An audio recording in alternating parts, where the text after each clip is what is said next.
انا اعطیناک الکوثر، میں جلدی سے اب اس کو سورت کو بھی مکمل کر دوں تاکہ یہ ہماری سورت کمپلیٹ ہو جائے. ترجمہ کر دیتا ہوں. انا اعطیناک الکوثر، اے نبی ہم نے آپ کو عطا کی کوثر. فصلی، پس آپ نماز پڑھیے. لربک، اپنے رب کے لیے. ونحر، اور قربانی کیجیے. انا، بے شک. شانئک، آپ کا دشمن. هو الابتر، وہی دم کٹا ہے، وہی اسی کی نسل ختم ہوگی، اسی کا ذکر خیر ختم ہو جائے گا، وہی ناقص ہے، اس کا کوئی نام لینے والا ان کے بعد نہیں ہوگا. سمجھ رہے ہیں بات کو؟ اس صورت کا میں شان نزول بتا دیتا ہوں آپ کو، کچھ اس کی فضیلت کیا ہے اور اس کی تفسیر کیا ہے. یہ آپ کو تحریری شکل میں مل جائے گی، لہذا لکھنے کی ضرورت نہیں ہے. ٹھیک ہے؟ جیسے سورہ فلق اور سورہ ناس کا خلاصہ مل گیا نا آپ لوگوں کو. کس کس کو ملا ہے؟ سب کو مل گیا؟ آپ کو نہیں ملا؟ نیٹ سے دیکھ لیں، مل جائے گا انشاءاللہ. کب سے بھیجا ہوا ہے؟ اس کے بعد اذا جاء نصر اللہ قل یا ایھا الکافرون، ان صورتوں کے بھی آپ کو خلاصے سورہ اخلاص کا مل جائے گا انشاءاللہ. تو یہ جو بھی بتا رہا ہوں یہ بھی تحریری شکل میں آپ کو دے دیا جائے گا. اس صورت کا شان نزول یہ ہے کہ رسول اللہ صلی اللہ علیہ وسلم کو اللہ تعالیٰ نے حضرت خدیجہ سے 2 بیٹے دیے تھے. ایک کا نام تھا قاسم اور ایک کا نام تھا ابراہیم. آپ صلی اللہ علیہ وسلم کی جتنی بھی اولاد ہوئی ہے صرف حضرت خدیجہ سے ہوئی ہے. حضرت خدیجہ کے علاوہ آپ کی اولاد کسی اور زوجہ سے نہیں ہوئی. حضرت خدیجہ سے 4 بیٹیاں تھیں اور 2 بیٹے. ایک بیٹے کا نام قاسم، دوسرے کا نام ابراہیم. قاسم کی جب ولادت ہوئی ان کا بھی انتقال ہو گیا، اور ابراہیم کی ولادت ہوئی تو ان کا بھی انتقال ہو گیا. عرب میں نرینہ اولاد کی بڑی اہمیت تھی، کیونکہ انسان کا نسب اس کی نرینہ اولاد سے چلتا ہے، بیٹیوں سے نہیں چلتا. بیٹیاں تو غیروں کی ہوتی ہیں، رخصتی ہو کے دوسروں کے ہاں چلی جاتی ہیں، ان کے نسل میں اضافہ کرتی ہیں، ان کی نسل بڑھاتی ہیں. اپنے شوہر اور اپنے شوہر کے ددیال کی نسل میں اضافہ کریں گی. وہ اپنے باپ کی نسل میں اضافہ کون کرتا ہے؟ بیٹا. کیونکہ نسب کس سے چلتا ہے؟ باپ سے چلتا ہے، سوائے بلاول بھٹو کے. بلاول بھٹو کے بارے میں کہتا ہوں کہ بلاول بھٹو اسلامی تاریخ، غیر مسلموں کے ہاں تو ماں سے چلتا ہے جو نیچر کے خلاف ہے، لیکن اہل اسلام میں، اسلامی تاریخ میں سوائے بلاول بھٹو کے آج تک کوئی ایسا شخص پیدا نہیں ہوا جس کے نسب اور خاندان ماں سے چلتا ہو. بلاول بھٹو زرداری کے بیٹے ہیں، مگر خاندان ان کا کیا کہلاتا ہے؟ قوم جو آخر میں لگتی ہے وہ بھٹو کہلاتی ہے، حالانکہ وہ بھٹو ان کی والدہ تھیں، ان کے والد محترم بھٹو نہیں. تو سیاست میں انہوں نے نسب ہی کو بگاڑ دیا اپنا. سمجھ رہے بات کو؟ تو یہ سیاسی لوگ اتنے خطرناک ہوتے ہیں کہ یہ اپنے باپ کے نسب کو بدل دیتے ہیں سیاست کے چکر میں، کیونکہ زرداری لگے گا تو ووٹ نہیں ملیں گے، ووٹ بھٹو کے نام کو کیش کرانا ہے. خیر، تو رسول اللہ صلی اللہ علیہ وسلم کے 2 بیٹے ہوئے، دونوں کا انتقال ہو گیا. عرب میں بے اولادی کو بھی معیوب سمجھتے تھے، کیونکہ آپ کی نسل چلے گی بیٹوں سے، اور بیٹے ہیں جو باپ کی بہت زیادہ عزت کا ذریعہ بنتے ہیں. بیٹیوں کے اپنے فضائل ہیں، لیکن ظاہر ہے نسل بیٹیوں سے نہیں چلتی. تو جب نبی صلی اللہ علیہ وسلم کے 2 بیٹے مر گئے، دنیا سے چلے گئے، تو عاص ابن وائل بہت بڑا دشمن تھا اہل اسلام کا، وہ اور قریش، دیگر قریش، وہ یہ کہنے لگے کہ محمد صلی اللہ علیہ وسلم معاذ اللہ ابتر ہیں. کیا مطلب؟ ان کی نسل ختم، اور ان کا نام لینے والا ان کے بعد دنیا میں کوئی نہیں ہوگا، کیونکہ بیٹے ہی نہیں ہیں. تو ریاض کون رکھے گا؟ اولاد ہی نہیں ہے، باپ دادا کے نام کون لے گا؟ اولاد تو ہے ہی نہیں، بیٹیاں ہیں. سمجھ رہے بات کو؟ آپ صلی اللہ علیہ وسلم کو اس طعنے سے تکلیف ہوتی تھی، تو اس پر یہ صورت نازل ہوئی کہ اے نبی، آپ کا ذکر ختم نہیں ہوگا، آپ کی روحانی اولاد بہت ہوگی. باقی اللہ نے آپ کو بیٹا کیوں نہیں دیا، یا دیا تو اٹھا کیوں لیا، اس کی حکمت ایک اور مقام پہ بیان کی گئی ہے، وہ میں بتاتا ہوں آپ کو بعد میں.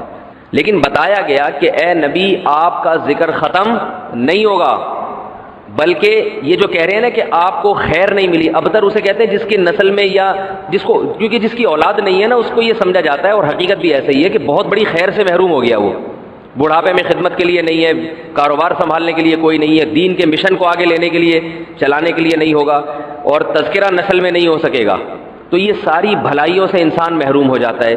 تو نبی کو تسلی دی گئی، انا اعطینا الکوثر، اے نبی ہم نے آپ کو خیر کوثر کہتے ہیں خیر کثیر کو، بہت زیادہ بھلائیاں ہم نے آپ کو عطا کر دی ہیں. کوثر سے نہر کوثر تو ہے، لیکن کوثر کا جو لغوی مطلب ہے، ڈکشنری میں جو مطلب ہے وہ کیا ہے؟ اصل میں حوض کوثر کو نہیں کہتے، بلکہ کسے کہتے ہیں؟ خیر کثیر. اے نبی ہم نے آپ کو خیر کثیر عطا کی ہے، جس میں کیا ہے؟ نبوت، عزت، آپ کا قیامت تک تذکرہ ہوتا رہے گا. یہ ساری چیزیں ہم نے آپ کو عطا کر دی ہیں، لہذا ان کے طعنوں سے پریشان ہونے کی ضرورت نہیں ہے. ان کے نرینہ اولاد ہوگی تو بھی ان کا تذکرہ نہیں ہوگا، اور آپ کے نرینہ اولاد نہ ہو کے بھی آپ کی روحانی اولاد قیامت تک باقی رہے گی اور آپ کا تذکرہ بہت زیادہ ہوتا رہے گا. یہ خیر کثیر ہم نے آپ کو عطا کی ہے. پھر اسی خیر کثیر میں سے ایک خیر حوض کوثر بھی ہے، جس کا نام کوثر اس لیے رکھا گیا کہ وہ ایک پانی کی نہر ہے جو نبی صلی اللہ علیہ وسلم کو قیامت کے دن دی جائے گی، اور آپ صلی اللہ علیہ وسلم خود بھی اس سے پئیں گے اور اپنے امتیوں کو بھی اس سے پلائیں گے. اس پانی میں بھی اللہ نے خیر کثیر رکھی ہے. وہ خیر کثیر کیا ہے وہ ابھی انشاءاللہ میں بتاؤں گا. تو اس کا مصداق یعنی یہ آیت منطبق ہوتی ہے حوض کوثر پر بھی. ٹھیک ہے، تو یہ تو اس کا شان نزول ہے کہ اللہ نے بتا دیا کہ یہ جو آپ پر طنز اور طعنے کر رہے ہیں یہ لوگ ہیں جن کی نسل ہے ختم ہونے والی. ان کا نام لینے والا کوئی بھی نہیں ہوگا. بڑے بڑے سرداروں کے نام تو لیا جاتا ہے ان کا آج، لیکن اچھے جذبے سے نہیں لیا جاتا. ان کا نام برائی کے طور پہ لیا جاتا ہے. یہ تو اس صورت کا ہو گیا شان نزول. اس صورت کی فضیلت کیا ہے؟ حدیث میں آتا ہے، صحابہ کہتے ہیں کہ ہم بیٹھے ہوئے تھے رسول اللہ صلی اللہ علیہ وسلم کے ساتھ مسجد میں. آپ صلی اللہ علیہ وسلم پر ایک دم کچھ غنودگی سی طاری ہوئی، بے ہوشی کی کیفیت طاری ہوئی جیسے وحی میں ہوتی تھی. تو اس کے بعد جب آپ صلی اللہ علیہ وسلم بالکل بیدار ہوئے ہیں، نارمل حالت میں آپ صلی اللہ علیہ وسلم آئے ہیں، تو بڑے خوش تھے اور آپ صلی اللہ علیہ وسلم نے اس صورت کی تلاوت کی. اللہ کے نبی پر جب وحی آتی تھی نا، تو جیسے ہی آپ صلی اللہ علیہ وسلم ہوش کی حالت میں آتے تھے تو فوراً ان آیتوں کی تلاوت شروع کر دیا کرتے تھے تاکہ میں بھول نہ جاؤں. تو آپ نے فوراً بسم اللہ الرحمن الرحیم پڑھا اور انا اعطیناک الکوثر فصلی لربک وانحر ان شانئک هو الابتر، یہ آیتیں نازل ہوئیں اور آپ نے فوراً ان آیتوں کی تلاوت شروع کر دی. جب یہ شروع ہوئی تو صحابہ نے پوچھا یہ کوثر کیا چیز ہے؟ آپ صلی اللہ علیہ وسلم نے فرمایا میرے رب نے مجھے بشارت دی ہے کہ قیامت کے دن مجھے ایسی نہر ملے گی.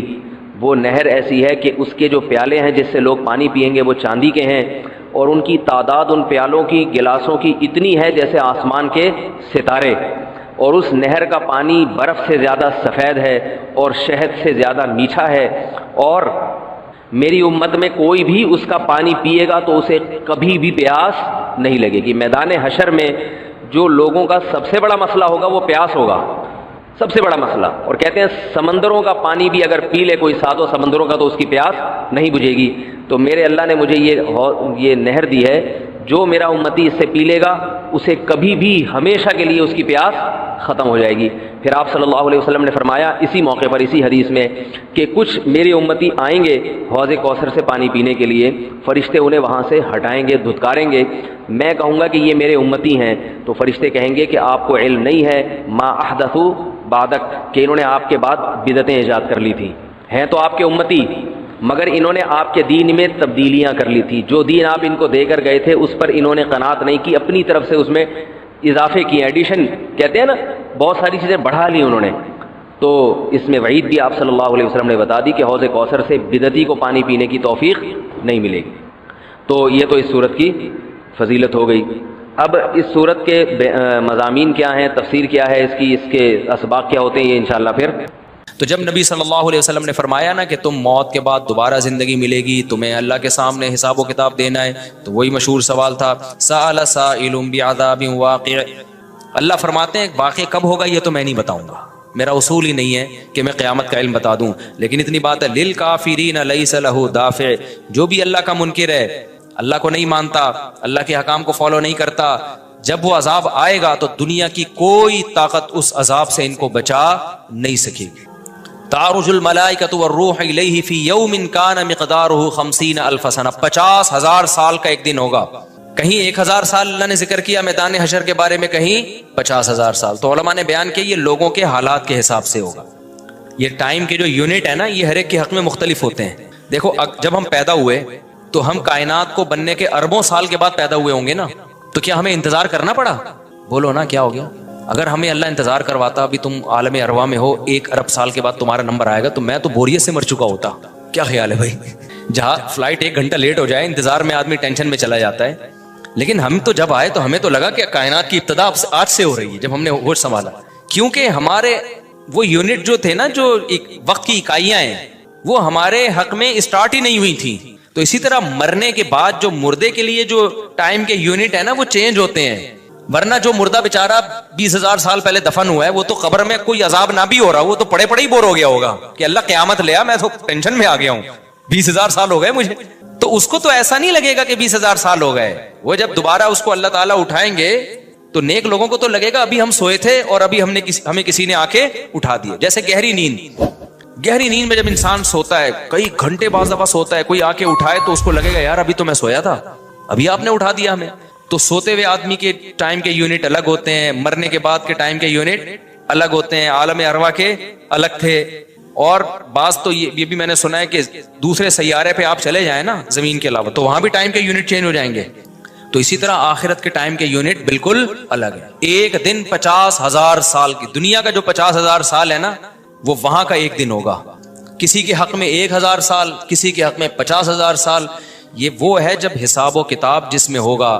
تو اللہ نافرمانوں کو عذاب سے پہلے نا حساب و کتاب کا عذاب دیں گے. اللہ ہم سب کو اس عذاب سے محفوظ رکھے, جس کو قرآن نے ایک جگہ بیان کیا, یجعل الولدان شیبا, وہ ایسا دن جو بچوں کو بوڑھا کر دے. ایسا دن یفر المرء من اخیہ, انسان اپنے بھائی سے دور بھاگے. اس لیے بڑے بڑے اللہ والے وہ جہنم سے زیادہ پناہ مانگا کرتے تھے میدان حشر کی سختیوں سے. جہنم تو اس سے زیادہ سخت ہے, لیکن میدان حشر کوئی کم چیز نہیں ہے, وہ کوئی کم عذاب نہیں ہے. تو اللہ فرماتے ہیں کہ 50,000 سال کے برابر ایک دن ہوگا. فاصبر صبرا جمیلا انہم یرونہ بعیدا. جب مشرک بار بار کہتے بھائی چھوڑو, ابھی لے آؤ نا, ابھی لے آؤ, تو نبی صلی اللہ علیہ وسلم کو پریشانی ہوتی کہ بھئی اللہ وقت بتاتا کیوں نہیں ہے, بتا دے تاکہ میری جان چھوڑیں یہ لوگ. تو اللہ نے پیغمبر صلی اللہ علیہ وسلم کو تسلی دی, فاصبر صبرا جمیلا, اے نبی آپ صبر جمیل کریں. صبر جمیل وہ صبر ہے جس میں ذرا بھی شکایت نہ ہو. انہم یرونہ بعیدا, اے نبی یہ لوگ سمجھتے ہیں اس کے آنے میں بہت ٹائم ہے, لاکھوں کروڑوں سال ہیں. ونراہ قریبا, جبکہ ہم دیکھ رہے ہیں بس آنے والی ہے. کیوں؟ جب آپ مر گئے نا, ابھی دیکھو ہو سکتا ہے 1,000 سال باقی ہوں قیامت آنے میں, ہو سکتا ہے 20,000 سال باقی ہوں, لیکن ہمارے مرنے کے بعد ہمیں نہیں لگے گا 20,000 سال. ہمیں تو ایسا لگے گا ابھی ہم مرے تھے اور اتنی جلدی اللہ نے قیامت قائم کر لی. تو ہمیں تو اپنی موت کے حساب سے چلنا ہے بھائی. ہمیں کیا پتا کہ ہمیں کیا کرنا ہے اس سے کہ 50,000 سال بعد قیامت آئی یا 1 کروڑ سال بعد آئے.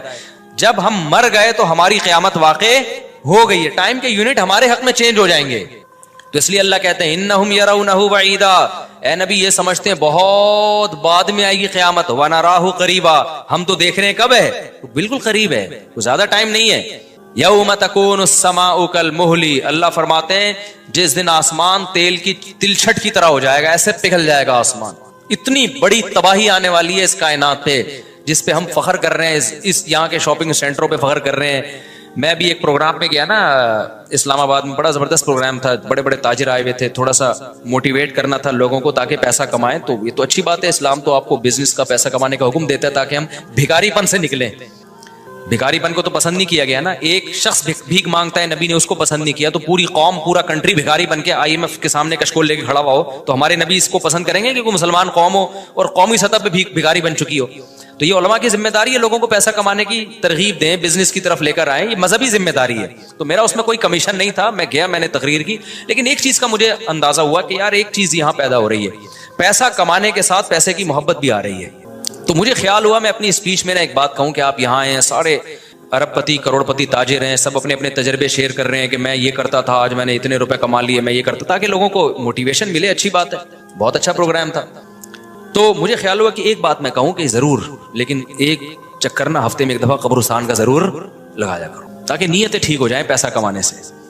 ایسا نہ ہو یہ پیسہ قارون بنا دے آپ کو. ایک دفعہ ایسا کیا کرو, جیسے یہ پروگرام ہو رہا ہے بڑا زبردست, لوگ آ رہے ہیں, ایوارڈ مل رہے ہیں, اور تو یہاں سے نکل کے, لیکن میں نے کہا نہیں, میں نے کہا یہ ان کے مینٹل لیول سے نا اوپر کی چیز, ہر چیز ہر جگہ کہنے کی نہیں ہوتی. یہ کہیں گے مفتی صاحب رنگ میں بھنگ ڈال کے چلے گئے, اچھا بھلا ہم دیکھ رہے تھے اتنے کروڑ پتی لوگوں کو سن کے ہمیں بھی خواب آ رہے تھے, کل ہمارے پاس لینڈ کروزر ہوگی, 4 شادیاں ہوں گی, اب پیسہ ہوگا زبردست, یہاں جائیں گے وہاں جائیں گے. یہ مولوی نے آگے یہاں بھی کیا کر دیا, قبرستان کی باتیں شروع کر دی. تو وہ مناسب نہیں تھا, لیکن دل چاہ رہا تھا کہ میں ان سے کہوں اگلا پروگرام وہ بول دوں گا کہ بہت زبردست پیسہ کمائیں, ایک دفعہ جا کے قبر میں جو آپ سے پہلا کما کے چلے گئے ہیں نا پہلے کما کے, یہ یوٹیوبرز تو یہاں آ رہے ہیں اپنا ایکسپیرینس شیئر کر رہے ہیں, میں ایسا کانٹینٹ بناتا ہوں اور میں ایسے محنت کرتا ہوں. اچھی بات ہے, مجھے بڑی خوشی ہو رہی تھی, تھوڑی سی امیدیں ہوئی کہ شاید پاکستان اب شاید اچھی سمت میں جانا شروع ہو جائے.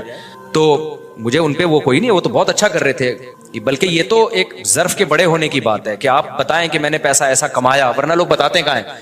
مجھے ان یوٹیوبرز میں خوشی ہو رہی تھی, وہ بتا رہے تھے ہم نے یہ کانٹینٹ بنایا, ہم نے ایسے چینل بنایا, اتنے پیسے کمائے. تو اچھی بات ہے, شیئر کرو یار تاکہ لوگوں کی غربت ختم ہو, وہ بھی کریں یہ کام. لیکن ساتھ ساتھ ایک بات, یہ پیسہ آپ کو سلیمان علیہ السلام جیسا بھی بنا سکتا ہے اور قارون اور فرعون جیسا, ابو بکر عثمان جیسا بھی بنا سکتا ہے اور ابو جہل جیسا بھی بنا سکتا ہے. کیا خیال ہے؟ یہ سارے پیسے والے لوگ تھے نا. تو آپ پیسہ کما کے سلیمان علیہ السلام جیسے شکر گزار بن جاؤ, عثمان ابن عفان جیسے غنی بن جاؤ, عبد الرحمن بن عوف جیسے بن جاؤ.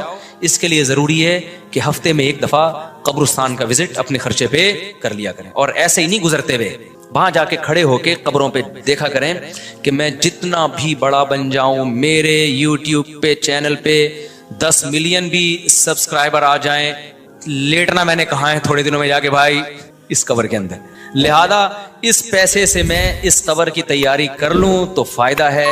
اور اگر یہ لینڈ کروزر ہی میرا مقصد ہے اور میرا مقصد عیاشی ہی ہے اور شو مارنا ہی ہے, بھائی پھر یہ تو قارون نے آپ سے زیادہ کما لیا. ان خزانوں کے ساتھ ہی زمین میں دھسا ہے وہ. سمجھتے ہو گے نہیں سمجھتے ہو تو تھوڑا سا کبھی کبھار جب بڑے بڑے پروگراموں میں جایا کرو تو تھوڑا سا قبرستان میں. ہمیں تو اللہ نے سہولت دی ہے, بہت خطرناک قبرستان ہے یہ جو ہے نا, کیونکہ گورنمنٹ نے لائٹیں کہیں بھی نہیں لگائیں, تو یہاں تو 2-4 لائٹیں تھی, چرسیوں نے چوری کر لی. اب اندھیرا ہوتا ہے اس میں, اس سے بڑا فائدہ ہوتا ہے. اور جن بھوت بھی لوگوں کو نظر ہوتے نہیں ہیں جن یہاں پر, لیکن لوگوں کو نظر آ رہے ہوتے ہیں, ڈرے ہوئے جا رہے ہوتے ہیں نا. سرکٹا ایک دن نظر آیا کسی کو, بعد میں پتا چلا وہ کم بخت وہ نہیں سویٹر نا یہاں تک اس نے کیا ہوا تھا, سر ہی نہیں تھا اس کو. سویٹر یوں کر کے نا قبرستان پہ بیٹھا رہتا تھا, لوگ بھاگ جاتے تھے بس سرکٹا آیا ہوا یہاں پہ, ٹھیک ہے نا. تو آپ یہ جو ہمیں اللہ نے بڑی سہولت دی ہے, کبھی کبھار ایسا کیا کرو, یہاں چلے جاؤ. رات کے وقت جاؤ گے تو جیسے آپ نے انرجی اپنی خرچ کرنی ہے نا, تو کہتے ہیں ڈاکٹر 1 گھنٹے کی واکنگ سے 15 منٹ کی جاگنگ بہتر ہے. 15 منٹ کی جاگنگ میں اتنی انرجی لگ جائے گی جو 1 گھنٹے کی واکنگ میں نہیں ہوگی. تو دن میں قبرستان 100 دفعہ جانے سے بہتر ہے رات میں 2:30 بجے 1 دفعہ چلے جاؤ. بس رات میں 2:30 بجے 1 دفعہ چلے جاؤ, اور وہاں جا کے بیٹھو. بیٹا آنا کہاں ہے؟ یہی آنا ہے. اور یہ جو لیٹے ہوئے ہیں نا, یہ سارے غریب نہیں تھے, ٹھیک ہے نا. ان میں بہت سارے کروڑ پتی تھے, ارب پتی تھے, 4 شادیوں والے بھی تھے, 1 والی بھی تھے, اور بچوں والے بھی تھے, بغیر بچوں والے بھی تھے, جوان بھی تھے, بڈھے بھی تھے, 30 سال کے بھی تھے, 15 سال کے بھی تھے, 6 مہینے کے بچے بھی تھے. کیا نظر آ رہے ہوں گے قبریں جا کے دیکھو. کل ہوس اس طرح سے ترغیب دیتی تھی مجھے. وہ ایک شاعر نے بڑا شعر کہا ہے کہ مجھے ہوس جو ہے نا وہ ترغیب دیتی تھی. ہوس نہیں ہوتی پیسوں کی دولت کی کہ یہ سکندر ہے, وہ کہ جو ہے نا, مجھے پورا شعر یاد نہیں, 20 سال ہو گئے سنے ہوئے اس کو. اس کا خلاصہ بتا رہا ہوں کہ ہوس مجھے ترغیب دیتی تھی کہ بھائی پیسہ کماؤ, پھر یہ عیاشی اور اتنی عزت اور ایسا کچھ ہوگا اور بڑے مزے ہوں گے نا, اور نائٹ کلب جائیں گے, شرابیں پیئیں گے اور یہ کچھ کریں گے. کہہ رہے ہیں ایک دن کیا ہوا, مجھے جو ہے قبرستان سے میرا گزرنا ہوا, تو مجھے جو ہے نا میری ہوس نے جو ہے نا مجھے 2-4 قبریں دکھائیں اور کہا یہ سکندر ہے, یہ دارا ہے, یہ کیکاؤس ہے.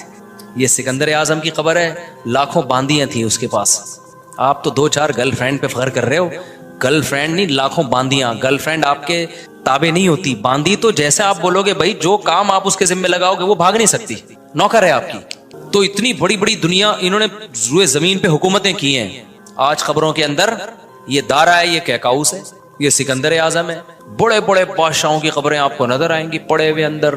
اب نئے زمانے میں شعر کو ہم یوں چینج کر دیں گے, یہ 10 ملین والا ہے سبسکرائبر تھے, یہ 20 ملین والا, یہ 50 ملین والا. ایک کلپ بعض ایسے مشہور ہو جاتے ہیں, کھجا بھی رہے ہوں گے نا, بس یہ اپنی کھجانے کی ویڈیو ڈال دیں یوٹیوب پہ, لاکھوں روپے کما لیتے ہیں بیٹھے بیٹھے. بعض ایسے مشہور ہو گئے, کچھ بھی نہیں کرے نا, بس وہ کہے کہ ناڑا باندھتے ہوئے دکھاتے ہیں, میں ناڑا باندھ رہا ہوں, میں ناڑا ایسے ٹائٹ کرتا ہوں, زار بند ایسے ٹائٹ کرتا ہوں. اتنے مشہور ہو گئے ہیں وہ, بس لوگ دیکھنا چاہتے ہیں. لوگ پتہ نہیں کیا ہو گیا اب. اللہ یار, وقار زکا نے کل ایک بڑی اچھی ویڈیو وائرل کی ہے یوٹیوبرز کے بارے میں, کہ اب میں وہ یوٹیوبرز کی وہ ویڈیو پہ جو اس نے کمنٹس کیے وہ تو نہیں بتاؤں گا کیونکہ اس پہ وہ اس کا نام لینا کسی کا ٹھیک نہیں ہے. اس نے کہا یار یہ عجیب ولاگر عجیب ٹائپ کے آ رہے ہیں, کچھ بھی کر لو, کچھ بھی کر لو, ملین ایک دن میں 1 ملین ان کے ویوز ہو جاتے ہیں. تو انہوں نے کہا یہ ان ولاگرز کا قصور نہیں, یہ قوم کا قصور ہے. اس نے بڑی اچھی بات کی, اس نے کہا یہ قوم کدھر کو جا رہی ہے بھائی. واش روم میں بیٹھا ہوا بندہ دکھا رہا ہے, دیکھیں آدھا اوپر والا دکھا رہا ہے. میں کہتا ہوں اگر وہ نیچے والا پورشن دکھا دے نا, یوٹیوب چینل بند کر دے گا, بولے گا بھائی اتنے سبسکرائبر اتنا کراؤڈ ہم برداشت نہیں کر سکتے, ڈی مونیٹائز کر دے گا یار. کہے گا بھائی یہ ہمارے بس میں اب. تو لوگوں کی نیچر دیکھو یار, کچھ بھی جو مشہور ہو جاتے ہیں ایک دفعہ مشہور ہو گئے نا, بس اب کچھ بھی کریں گے. گالی دے رہے ہیں, وہ ویڈیو آ گئی, کھجا رہے ہیں, لوگ دیکھ رہے ہیں کیسے کھجاتے ہیں یہ, تو لوگ عجیب ہیں. بہرحال جو ہو رہا ہے میں تو مارکیٹ میں وہی بتاؤں گا نا آپ کو. تو اب جو سوشل میڈیا سے وابستہ لوگ ہیں جن کے ٹک ٹاک پہ چینل, یوٹیوب پہ چینل, ان کے یہاں کامیابی کیا ہے, 4 ملین ہو گئے, 10 ملین ہو گئے, 50 ملین ہو گئے. تو ایک ویڈیو اتنی محنت سے بناتا ہے, 4 آدمی تجھے ملتے نہیں ہیں اور میں کھجاتا بھی ہوں نا سر کو تو اتنے ویوز آ جاتے ہیں. تو کل یہ شعر چینج ہوگا. یہ سکندر ہے، یہ دارہ قبروں میں نا، تو کہیں گے یہ 10 ملین والا ہے، یہ 20 ملین والا. یہ ناڑا باندھتے ہوئے ایک دفعہ ویڈیو ڈالی تھی اس نے اور 20 ملین ایسے ہو گئے تھے. تو یہ سب آئے گا مارکیٹ میں. تو اس لیے میرا دل چاہتا ہے کہ میں ان لوگوں سے، میرا اس پروگرام میں دل چاہ رہا تھا ایک دفعہ بولوں کہ آپ تمام حضرات سے گزارش ہے، بہت اچھا پروگرام ہے اور اللہ کرے اور پیسہ آئے اور یہ لوگ اپنے تجربوں کو شیئر کریں، لیکن کائنڈلی تھوڑا سا قبرستان بھی، ہمارے نبی نے پیسہ کمانے کی ترغیب دی ہے، ساتھ ساتھ قبرستان جانے کی بھی ترغیب دی ہے. صحیح بخاری کی حدیث ہے، كنت نهيتكم عن زیارت القبور فزوروها فانها تذکر الاخرہ. نبی نے فرمایا میں نے تمہیں قبرستان جانے سے منع کیا تھا کیونکہ بدعتیں ہو رہی تھیں، شرک پھیل رہا تھا، لیکن اب توحید قائم ہو گئی ہے، شرک کا خطرہ ختم ہو گیا. فرمایا فزوروها، قبرستان جایا کرو کیونکہ اس سے آخرت یاد رہتی ہے. انسان اپنی اوقات میں رہتا ہے، اپنی اوقات سے باہر نکلنے کی کوشش نہیں کرتا. تو اللہ میاں بھی فرما رہے ہیں تم اس کو بہت دور سمجھ رہے ہو، ہم سمجھ رہے ہیں بہت قریب ہے. اور یہ جتنی رنگینیاں اس کائنات کی نظر آ رہی ہیں نا، یہ سب ٹوٹ پھوٹ کے مٹی ہونے والی ہیں، برابر ہونے والی ہیں. تو یوم تکون السماء کالمہل وتکون الجبال کالعہن. اتنے بڑے بڑے پہاڑ اللہ کہتے ہیں روئی کی گالوں کی طرح اڑیں گے. آپ سبسکرائبر کو لے کے بیٹھے ہوئے ہو، یہ بڑے بڑے پہاڑ جو ہل نہیں سکتے نا، یہ روئی کی گالوں کی طرح اڑ رہے ہوں. وتکون الجبال کالعہن ولا يسأل حمیم حمیما. جگری دوست بھی کسی دوست کو نہیں پوچھے گا.